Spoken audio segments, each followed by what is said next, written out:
Hi, I'm Christina Heideck with PTO Answers, and today I want to tell you all about how to give a treasurer's report.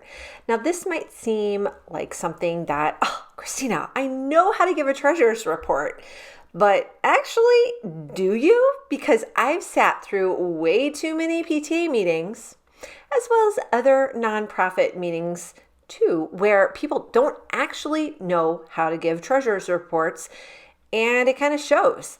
And one of the main reasons why you want to have a really awesome treasurer's report that's prepared with all of the right information is so that you're presenting a transparent picture of your group's financial health.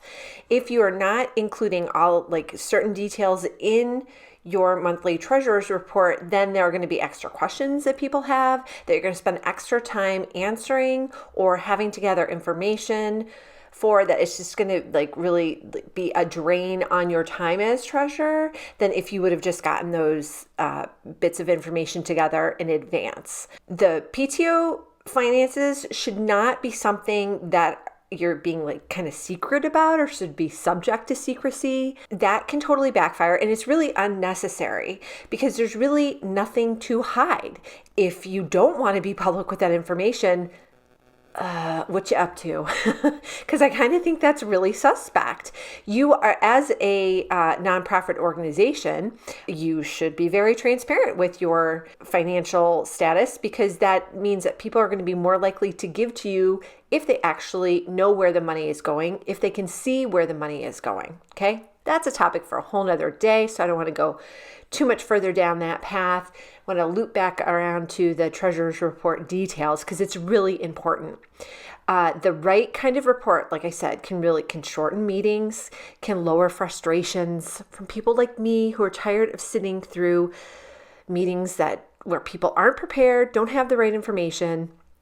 And I can tell you, I've been to other PTA meetings or I've been to PTA meetings where the treasurer just presented, here's what was spent last month, and here's what expenses were paid last month, and here's the income, and that's all the information they gave me.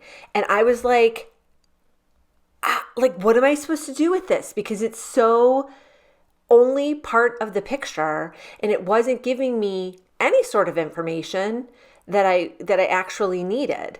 So yes, you do need to report on your income and your expenses for the month, but if you don't also have a information about where you are with regard to your year-to-date spending for your budget, how does that compare? How you kind of need that information, because really, remember, you're supposed to be running a balanced budget. And actually, you're supposed to be keeping a surplus of funds so that you have a good chunk of change to begin the following school year with.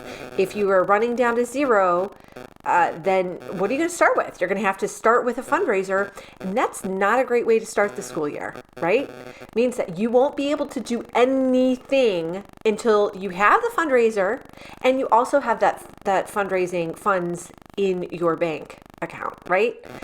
That is a really bad place to be. Do not put yourself there. So you really want to keep tabs on the financial health of your group, even if you're not the treasurer. This is something you should be keeping in tune with. How much money do we have left? How much money have we spent? Let's run through the other things that you need. So I already told you need the monthly income and any checks that have paid, any expenses that have come up, okay? You also want to include the year-to-date information for your budget. It's a really good idea in your report to include any upcoming expenses or income that you're anticipating, because if you have that information, it makes it easier to make decisions that might have to be made at meetings, on the spot, rather than saying, oh God, we got to go get that information and then meet again at a special time when we have that information in order to make this decision. So this might come to you in the form of the principal coming to you at the meeting and saying, hey, we thought we were going to get a grant for sixth grade t-shirts, but the grant fell through. Is there any way the PTO can cover it? Well, if you're looking at your budget, let's just say you have in the report The treasurers included the monthly expenses, the income, and then all of the budget information. Without the upcoming expenses, things like what's anticipated, you might not be able to tell right away if you're going to be able to fund that request from the principal.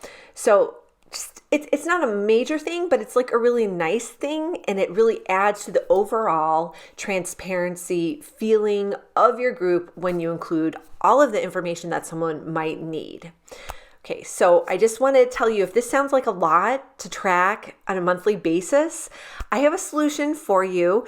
It is called the Treasurer's Finance Manager, and it's really awesome for just a really easy way to keep tabs on all of your money and do the exact functions, pull all the information that I just talked about, what should be included in your monthly report in like a really easy way in a short amount of time, so that you're not spending extra time pulling this information than you otherwise need to. So go ahead and check it out at ptoanswers.com/treasurers-finance-manager. I'm going to drop a link to the finance manager in the video description, so you can also catch it there. So thanks so much for watching.